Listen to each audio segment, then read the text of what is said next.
Emiliano Dibu Martinez. প্রথমেই কিছু stats দিয়ে ভিডিওটা শুরু করতে চাই। মার্টিনেজ এখনও আর্জেন্টিনার জার্সি গায়ে টোটাল 24টি পেনাল্টি ফেস করেছেন, যার মধ্যে 12টি গোল খেয়েছেন এক্স্যাক্টলি 50%, এবং 9টি সেভ করেছেন, 2টি অফ টার্গেট ছিল এবং 1টি পোস্টে লাগে। টোটাল 4টে টাইব্রেকার তিনি ফেস করেছেন আর্জেন্টিনার হয়ে এবং 4টিতেই তিনি জিতেছেন এবং আর্জেন্টিনাকেও জিতিয়েছেন। আপনি তার ঠিক যত বড়ই হেটার হন না কেন, আপনাকে এই স্ট্যাটসগুলো দেখে একবার হলেও ভাবতে হবে সে কতটা লেভেলের একটা ফিনোমিনাল গোলকিপার। তার হয়তো জন্মই হয়েছে এরকম বড় মোমেন্ট আর্জেন্টিনার জার্সিতে দেওয়ার জন্য। দেখুন, একটা গোলকিপার যখন তার ওভারঅল পেনাল্টি শট পার্সেন্টেজে এক্স্যাক্টলি 50% গোল কনসিড করছে না, তখন আপনাকে মানতেই হবে তার গ্রেটনেসটা।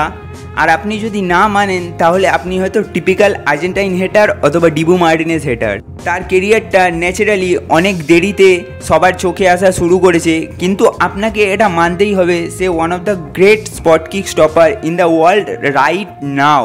সত্যি কথা বলতে গেলে one of the greatest player of all time Lionel Messi হয়তো এমিলিয়ানো ডিবু মার্টিনেজকে ছাড়া কখনো নিজের ফুটবল কেরিয়ারটা সম্পূর্ণই করতে পারতেন না। একটা গোলকিপার কীভাবে যে সাইকোলজিক্যালি এতটা শার্প হতে পারে, সাইকোলজিক্যালি এত সুন্দর স্পট কিক একটা গেম খেলতে পারে যে 4টে ট্রাইব্রেকারে তিনি 4টেতেই নিজের টিমের হয়ে ম্যাচটা বার করে আনতে পেরেছেন। এবার চলে আসি ম্যাচটাতে।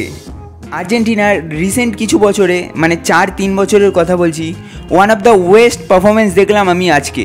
আর্জেন্টিনা 51% বল পজিশন ওভারঅল ম্যাচে নিজেদের কাছে রাখলেও খুব যে খেলাটার টেম্পোটা কন্ট্রোল করতে পেরেছে সেটা বলার আমার কোনো জায়গা নেই। অন্য দিক থেকে আমি বলবো ইকুয়েডরের পারফরমেন্সটা আজকে অনেক ইমপ্রেসিভ ছিল। তারা যেমন ইকুয়েডরিয়ান স্টাইলে ফুটবল খেলে ঠিক তেমনটাই আজকে খেলেছে। তারা আর্জেন্টিনাকে বহুত ফ্রাস্ট্রেটেড করে দিয়েছে। শুধু তাই নয়, কাউন্টার অ্যাটাকের দ্বারা 9টা শটও রেখেছে, যার মধ্যে 2টো অন টার্গেট ছিল, 1টি গোল পেয়েছে।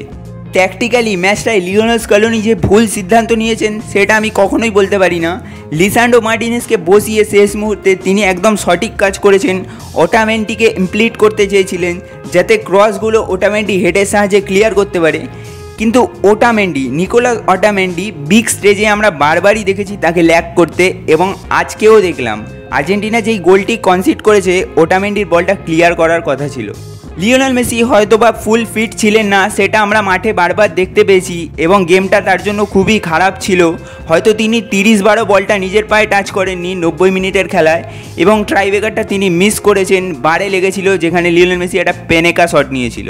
কিন্তু ইন্টারন্যাশনাল ক্যারিয়ারে লিওনেল মেসির লাকটা ঠিক যতটাই খারাপ ছিল, 2021-এর পর থেকে লাকটা একবারেই বদলে গেছে। কারণটা ওই একটাই, আর্জেন্টিনার এক এমিলিয়ানো ডিবু মার্টিনেজ আছেন যিনি মেসিকে বারবারই উতরে দিচ্ছেন।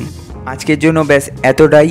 এরকমই ফুটবল জাতীয় প্রতিবেদনের জন্য আমাদের চ্যানেলটি সাবস্ক্রাইব করবেন। ভিডিওটি ভালো লাগলে একটি লাইক অবশ্যই করবেন। দেখা হবে আপনাদের সাথে পরের ভিডিওতে। ধন্যবাদ বন্ধুরা।